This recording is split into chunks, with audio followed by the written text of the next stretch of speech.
My name is Pratibha Dwivedi and I am working as assistant professor at Biyani Group of Colleges. I am here to welcome you all on behalf of GuruKPO.com. Today's topic is ultracentrifuges.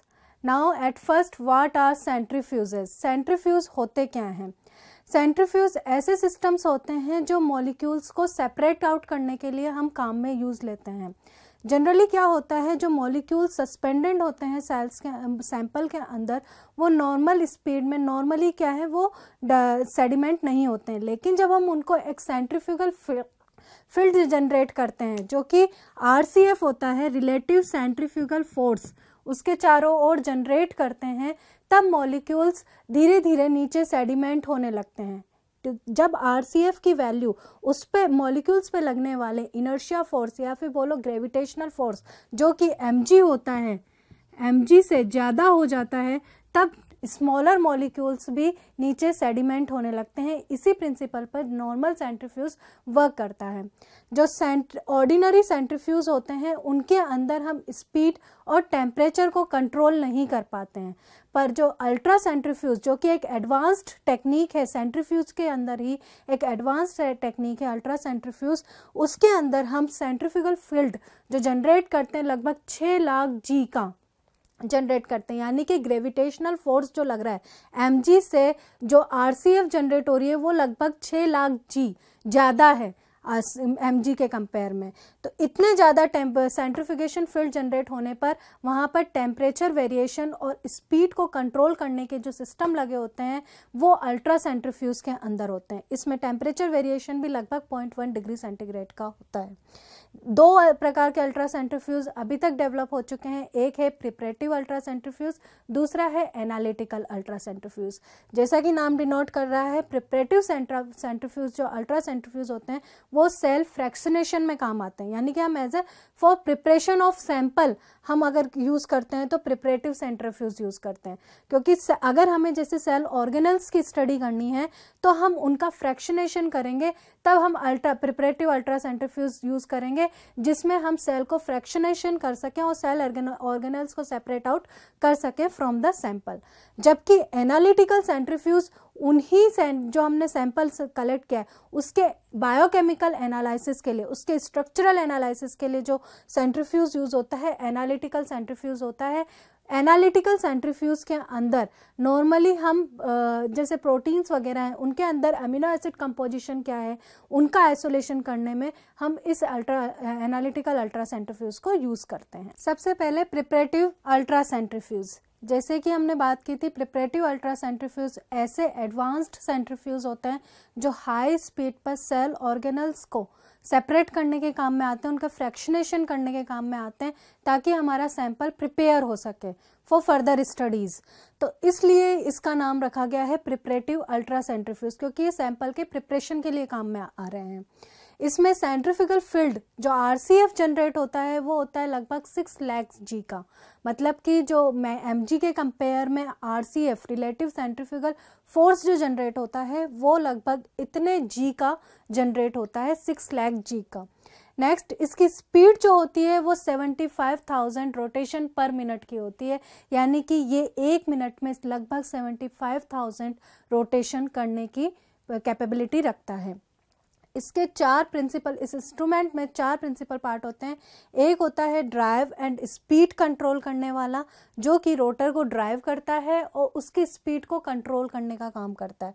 दूसरा, क्योंकि इतनी high speed पर heat generate होती है जिससे instrument का temperature increase हो सकता है और वो एक्सप्लोड हो सकता है, इसलिए इसमें एक टेम्परेचर कंट्रोल का भी इंस्ट्रूमेंट लगा होता है.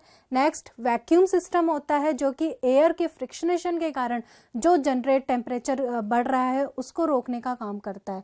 और फोर्थ हमारा जो होता है वो रोटर्स होते हैं जो कि फिक्स्ड एंगल रोटर्स होते हैं, यानी कि एक एंगल पर अटैच्ड होते हैं वो रोटर और वो मूव करते जाते हैं.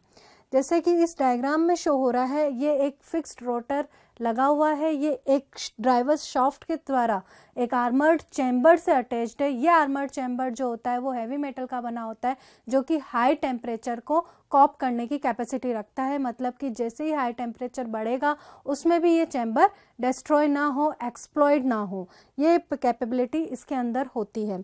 इस चैम्बर के अलावा इसके अंदर इस रोटर के चारों ओर एक रिंग लाइक स्ट्रक्चर होती है। इस रोटर के चारों ओर एक रिंग लाइक स्ट्रक्चर होती है जिसमें reflecting on non reflecting surfaces बनी होती है। अल्टरनेट में होता है, रिफ्लेक्टिंग सरफेस होगी, फिर नॉन रिफ्लेक्टिंग सरफेस होगी, और एक लाइट बीम होगा, लाइट बीम जिससे कि लाइट सोर्स जाएगा, और एक आपका होगा फोटो सेल, क्योंकि लाइट बीम जा रही है तो आपकी फोटो सेल पे ही आके आनी चाहिए जिससे आपको पल्स मिल सके। अब क्योंकि ये इस सरफेस में एक रिफ्लेक्टिंग सरफेस है और दूसरा आपका नॉन रिफ्लेक्टिंग सरफेस है, तो लाइट बीम जब पास होगी इसके रोटेशन के कारण जो पास होगी तो वो रिंग भी घूमती है, और रिंग घूमेगी तो उस लाइट बीम के ऊपर रिफ्लेक्टिंग सरफेस पे और नॉन रिफ्लेक्टिंग सरफेस से टकराएगी और टकरा के फोटो सेल्स पे आएगी, जिससे आपके पल्स सिग्नल्स बनते हैं। पल्स के सिग्नल्स मिलेंगे। उन सिग्नल्स जो होते हैं वो एक स्पीड कंट्रोल का मैकेनिज्म होता है इसके अंदर। वो पल्स सिग्नल्स जो आ रहे हैं वो फोटो सेल्स के ऊपर, वो एक स्टैंडर्ड रेफरेंस सिग्नल से जैसे ही ज़्यादा होंगे ये ऑटोमेटिकली स्टॉप हो जाता है रोटर। इसका मतलब ये है कि इसके अंदर ये ऑटोमेटिक ड्राइवर कंट्रोल सिस्टम होता है जो कि रेफरेंस जो रिफ्लेक्टिव और नॉन रिफ्लेक्टिव सरफेसेस हैं उनसे लाइट बीम के टकराने के कारण जैसे जैसे रोटर घूमेगा उसके अकॉर्डिंगली वो सरफेस लाइट बीम के कंपेयर में आएगी, और जिसके कारण सिग्नल्स मिलेंगे फोटो सेल्स पे और उससे स्पीड कंट्रोल होगी। जैसे ही वो सिग्नल्स एक स्टैंडर्ड रेफरेंस सिग्नल से ज़्यादा होंगे वैसे ही स्पीड धीरे होने लगेगी और रोटर आपका रुक जाता है। तो ये एक रोटर को इसकी स्पीड को कंट्रोल करने का इसके अंदर ऑटोमेटिक सिस्टम होता है।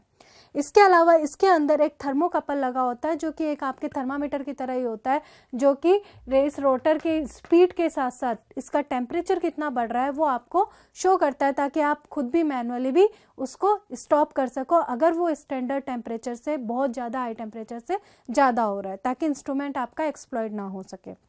इसके अलावा इसके अंदर इंफ्रारेड रेडियोमेट्रिक सिस्टम भी होते हैं, सेंसर्स लगे होते हैं, इंफ्रारेड सेंसर्स, जो कि टेम्परेचर बढ़ने पर भी वो सेंस करके आपको सिग्नल दे देते हैं कि टेम्परेचर बहुत हाई हो गया है, जिसके कारण अब रोटर को स्टॉप करने की ज़रूरत आ गई है, यानी कि अल्ट्रा सेंट्रीफ्यूज को स्टॉप करने की ज़रूरत है। आपका नेक्स्ट जो होता है वैक्यूम सिस्टम। वैक्यूम सिस्टम इसलिए लगाते हैं क्योंकि जब रोटर घूमता है, जैसे कि हम जानते हैं हमारे एटमॉस्फेयर में भी हमारा एयर का फ्रिक्शन फोर्स काम करता है। जैसे ही स्पीड बढ़ेगी एयर के फ्रिक्शन के कारण भी हीट जनरेट होती है। तो ये कॉन्सेप्ट ही इसमें अप्लाई किया गया कि टेम्परेचर को और मेंटेन किया जा सके, ताकि हम अगर एयर को ही हटा दें तो फ्रिक्शन फोर्स नहीं जनरेट होगा, और फ्रिक्शन फोर्स नहीं जनरेट होगा तो आपका टेम्परेचर कंट्रोल ईजी हो जाएगा। इसीलिए इसके अंदर हम वैक्यूम क्रिएट करते हैं, जिसके लिए हम वैक्यूम पंप लगाते हैं। दो टाइप के पंप होते हैं, एक होता है वाटर डिफ्यूजन पंप और एक होता है mechanical vacuum pump. Mechanical vacuum pump जो होता है वो लगभग वैक्यूम जो क्रिएट करता है वो लगभग 100 से 50 U तक का वैक्यूम क्रिएट करता है, मैकेनिकल जो वैक्यूम पंप होता है। और जैसे ही लगभग 250 U तक का हो जाता है वाटर डिफ्यूजन पंप स्टार्ट हो जाता है। वो पंप क्या करता है, ऑटोमेटिकली एयर को सक आउट कर लेता है, जिससे कि उसके अंदर वैक्यूम लगभग कितना प्रेशर जो होता है 1 से 2 U तक का एयर प्रेशर क्रिएट हो जाता है, और इतने कम वैक्यूम पर लगभग हीट जनरेशन कम हो जाता है और आपका टेम्परेचर वेरिएशन भी लगभग बहुत कम हो जाता है, जो कि हमने बात की थी 0.1 डिग्री सेंटीग्रेड तक का ही टेम्परेचर वेरिएशन अल्ट्रा सेंट्रीफ्यूज में होता है। ये जो वैक्यूम पंप के अलावा इसके अंदर कुछ कूलिंग डिवाइसेस भी लगी होती है इस आर्मर्ड चैम्बर के चारों ओर, कि अगर बाय चांस कोई भी सिस्टम खराब हो जाए और टेम्परेचर कंट्रोल नहीं हो पाए तो आपकी ये कूलिंग डिवाइसेस आपका टेम्परेचर कंट्रोल कर सके। और जैसे हमने बात की, ये preparative ultra centrifuge sample preparation के काम में आते हैं। Next is analytical ultra centrifuge. जैसा कि नाम डिनोट कर रहा है, एनालिटिकल यानी कि एनालिसिस पर्पस के लिए जब हम सेडिमेंटेशन करते हैं मॉलिक्यूल्स का, तो वहाँ हम एनालिटिकल अल्ट्रा सेंट्रीफ्यूज यूज़ करते हैं। इसका जो यूज़ होता है वो क्वांटिटेटिव एनालिसिस ऑफ डेटास के लिए किया जाता है, यानी कि जैसे आपने प्रोटीन आइसोलेशन करना है, अब आपको प्रोटीन का बायोकेमिकल स्ट्रक्चर स्टडी करना है कि प्रोटीन में अमीनो एसिड्स के स्ट्रक्चर कैसे हैं, कितने एरोमेटिक अमीनो एसिड्स हैं, कितने एलिफेटिक अमीनो एसिड्स हैं, कितने नॉन पोलर अमीनो एसिड्स हैं, तो उनके स्ट्रक्चर के लिए हम एनालिटिकल अल्ट्रा सेंट्रीफ्यूज यूज़ करते हैं। ये लगभग फॉर वेरी डाइल्यूट सैंपल्स के लिए, यानी जिसमें हमारा जो सैंपल जिसकी हमें स्टडी करनी है वो बहुत कम अमाउंट में प्रेजेंट हो, उसके सेपरेशन में काम आता है। अल्ट्रा सेंट्रीफ्यूज जैसे कि नाम ही डिनोट कर रहा है बहुत एडवांस सेंट्रीफ्यूज है, तो ऑब्वियस है कि जब सैंपल बहुत कम अमाउंट में प्रेजेंट होता है तो उसके सेपरेशन के लिए हम अल्ट्रा सेंट्रीफ्यूज यूज़ करते हैं। इसमें जो इस अल्ट्रा सेंट्रीफ्यूज इंस्ट्रूमेंट में वही 4 चीज़ें होती हैं। मोटर होता है जो कि स्पीड देता है, रोटर को, एक रोटर होता है जो घूमता है जिसमें हम सैंपल रखते हैं। इस रोटर के साथ अटैच्ड होते हैं श्लीरेन optics and turbidity detector.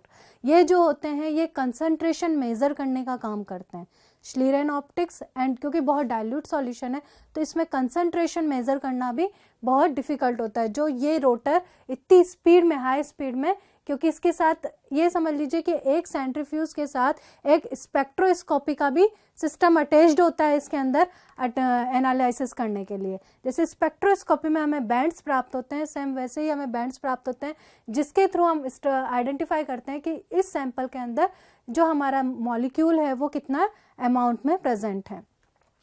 Turbidity optical system भी इसमें अटैच्ड होता है। ऑप्टिकल सिस्टम वही आपके स्पेक्ट्रोस्कोपी में जैसे एक ऑप्टिकल सिस्टम होता है, सेम वैसे ही इसमें भी ऑप्टिकल सिस्टम होता है। ये ऑप्टिकल सिस्टम 2 टाइप्स के होते हैं, एक तो यूवी विज यानी जो यूवी लाइट और विजिबल लाइट के एब्जॉर्प्शन ऑप्टिकल स्कैनर होता है जो कि उसको एब्जॉर्ब करके उसका स्कैन करके हमें सिग्नल प्रोवाइड कराता है। दूसरा होता है आपका refractive index sensitive laser interferometric imaging system, जो कि रिफ्रैक्टिव इंडेक्स में जो चेंजेस होते हैं, जो डिफरेंसेस होते हैं, उनको मेज़र करने का काम करता है। क्योंकि हर मॉलिक्यूल से जब लाइट पास होती है, जो कि हम जानते हैं कि जब लाइट एक मीडियम से दूसरे मीडियम में जाती है तो वो अपने पाथ से डेविएट हो जाती है, और ये जो डेविएशन होता है वो उनके रिफ्रैक्टिव, उस मीडियम के रिफ्रैक्टिव इंडेक्स पर डिपेंड करता है। तो क्योंकि सैंपल में मॉलिक्यूल्स प्रेजेंट हैं और बहुत कम अमाउंट में वो मॉलिक्यूल्स प्रेजेंट हैं, तो लाइट तो डेविएट हो रही है लेकिन बहुत थोड़ी होती है। उसी को एम्पलीफाई करने का काम, जो डेविएशन हो रहा है उसको एम्पलीफाई करके हमें सिग्नल देने का काम ये करता है refractive index sensitive laser interferometric imaging system, जो कि बहुत सेंसिटिव होता है। ये एक सेंसर लगा होता है जो कि रिफ्रैक्टिव इंडेक्स में जो चेंजेस होते हैं, जो बहुत माइन्यूट चेंजेस होते हैं, क्योंकि डाइल्यूट सैंपल है तो रिफ्रैक्टिव इंडेक्स में जो चेंजेस होंगे वो माइन्यूट अमाउंट में होंगे, उसको एम्पलीफाई करके, उसको सेंस करके हमें आइडेंटिफाई कराता है कि इसके अंदर इतने केमिकल्स प्रेजेंट हैं और इस क्वालिटी के, उनका रिफ्रैक्टिव इंडेक्स इतना इतना है। तो हम उस रिफ्रैक्टिव इंडेक्स से आइडेंटिफाई कर लेते हैं कि मॉलिक्यूल कौन सा प्रेजेंट है, उसका स्ट्रक्चर कैसा है ना। जैसे कि हमने बात की थी एनालिटिकल अल्ट्रा सेंट्रीफ्यूज के अंदर वही एक मोटर होगा जो कि स्पीड को कंट्रोल करने का काम करेगा। स्पीड कंट्रोल का काम सेम वैसे ही होता है जैसे कि प्रिपरेटिव अल्ट्रा सेंट्रीफ्यूज में होता है। वही रिफ्लेक्शन सरफेस होती है और नॉन रिफ्लेक्टिव सरफेस होती है, और जैसे जैसे रोटर घूमेगा वो सिग्नल प्राप्त होता है। उस सिग्नल के अकॉर्डिंगली जैसे ही स्टैंडर्ड सिग्नल से ज़्यादा सिग्नल हो जाता है वो रोटर अपने आप बंद हो जाता है। तो सेम वही प्रिपरेटिव की तरह ही होता है मोटर जो वर्क करता है स्पीड कंट्रोल का, क्योंकि वही इतने हाई टेम्परेचर, इतनी हाई स्पीड पे वर्क करता है तो टेम्परेचर जनरेट होता है जिससे रोटर आपका एक्सप्लॉइट हो सकता है। उसके कारण, उसको कंट्रोल करने के कारण ये इंस्ट्रूमेंट जो होता है वो हेवी मेटल्स के आर्मर्ड चैम्बर्ड के अंदर फिक्स्ड होता है ताकि इतने हाई टेम्परेचर को ये टॉलरेट कर सके। नेक्स्ट जो ऑप्टिक सिस्टम इससे अटैच्ड होता है रोटर के साथ ही, रोटर में सेल्स लगे होते हैं जिस सेल्स के अंदर होल्स होते हैं जिनमें हम अपना सैंपल रखते हैं। एक सेल में तो हम रखते हैं आपका सैंपल जिसमें सॉल्यूट प्लस सॉल्वेंट होता है, और दूसरे में आपका रखते हैं रेफरेंस सैंपल जिससे आप कंपैरिजन करके आपके रिजल्ट शो करते हैं। वो रेफरेंस सैंपल जनरली आप सॉल्वेंट यूज़ करते हैं। अब ये यहाँ से लाइट सोर्स से ऑप्टिकल सिस्टम में जैसे ही लाइट सोर्स से नीचे से ये रोटर, यहाँ पे सैंपल है, सैंपल से ये लाइट सोर्स से लाइट जाती है, लाइट जाके ये मिरर से टकराती है, मिरर से रिफ्लेक्ट होकर ये यहाँ पे कैमरा लेंस होता है जैसे कि आपके स्पेक्ट्रोस्कोपी में भी लेंस होते हैं, वैसे ये कैमरा लेंस होता है जो कि कंडेंसर लेंस होता है, जो लाइट को कंडेंस करने का काम करता है। ये लाइट कैमरा लेंस से पास होती है और जहाँ पे आपका या तो फोटोग्राफिक फिल्म होती है जिस पे आपकी इमेज बन जाती है, जो आपके सिग्नल्स प्राप्त होते हैं उनकी इमेज बन जाती है, या फिर आपका डिटेक्टर होता है जो कि आपका ओडी डिटेक्ट करने में काम आता है। तो दोनों में से आप कुछ भी यूज़ कर सकते हैं। हर सेंट्रीफ्यूज में अलग अलग जुड़े होते हैं, कहीं पे फोटोग्राफिक फिल्म जुड़ी होती है जिसमें सिग्नल्स प्राप्त होते हैं और उन सिग्नल्स के बेस पर आप आइडेंटिफाई करते हैं कि मॉलिक्यूल का स्ट्रक्चर कैसा है। और कई बार डिटेक्टर लगे होते हैं जो कि ओडी देते हैं और फिर हम एब्जॉर्बेंस और वेवलेंथ के बीच में ग्राफ बनाकर उससे आइडेंटिफाई करते हैं कि हमारा मॉलिक्यूल कौन सा है। तो ये हम इससे आइडेंटिफाई करते हैं और इसके अंदर जो ये सैंपल की स्पीड होती है, जो सैंपल रखे होते हैं उनका स्ट्रक्चर इस तरह से होता है कि जिस डायरेक्शन में सेंट्रीफ्यूगल फील्ड जनरेट हो उसी डायरेक्शन में रोटेशन भी हो। जैसे कि ये जो सेल होता है उसके अंदर जो होल्डर बने होते हैं उसकी डायरेक्शन भी यही होती है, क्योंकि ये जो सेंट्रीफ्यूगल फोर्स होता है वो भी इसी डायरेक्शन में जनरेट हो रहा है, तो सैंपल का भी डायरेक्शन इसी डायरेक्शन में होता है, जिससे कि उनका सेपरेशन इजीली हो जाए और आप उनका एनालिसिस इजीली कर सकें। Thank you for watching this video. Please like, share and comment and stay tuned to guruKPO.com।